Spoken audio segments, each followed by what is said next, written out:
A lot of business owners that I speak to, particularly clients of mine in the marketing bootcamp that come in, I find that there is a very common thread, and that thread is they've all had a bad experience with an agency or a marketing guru of some sort. If you've got somebody that's going from bad relationship to bad relationship over and over again, eventually you must ask yourself, maybe it's not just the other person in the relationship that's to blame. Maybe there's something that could be fixed internally, let's call it, internally by, the person who keeps going from relationship to relationship.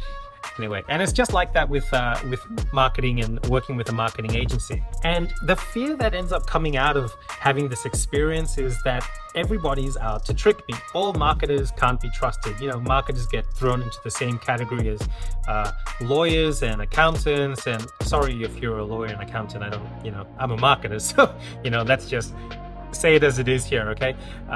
Except with marketers, we're not a fact of life. Lawyers and accountants in business, they're a fact of life. They have to be around. And so you end up seeking out the best lawyer and best accountant that money can buy, that your money can buy, that you trust.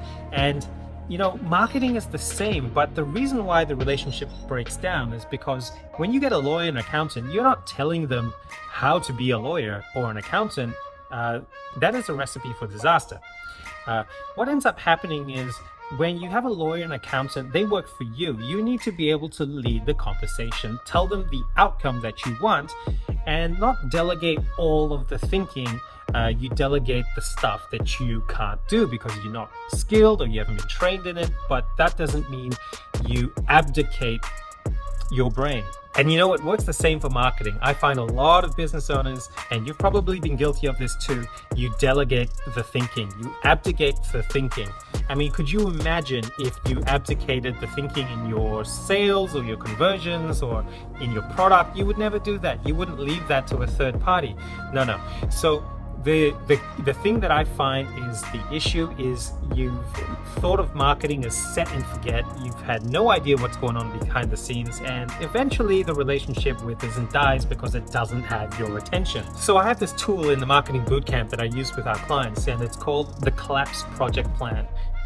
And it goes through all of the different stages of running a campaign and a project, and it very clearly spells out what should be owned by the business owner and what needs to be delegated in the build. And that way everybody's clear right from the beginning. And before you even try to tell somebody how to work alongside you, you yourself need to be clear on what your brand is and what it stands for. That is the bedrock of all marketing. But would you know that most businesses don't even have their brand persona locked down? They don't even know what their brand persona is. Kind of hard standing out in a noisy marketplace if you don't know your unique differentiator. So I've got this ebook called The Brand Persona Guide.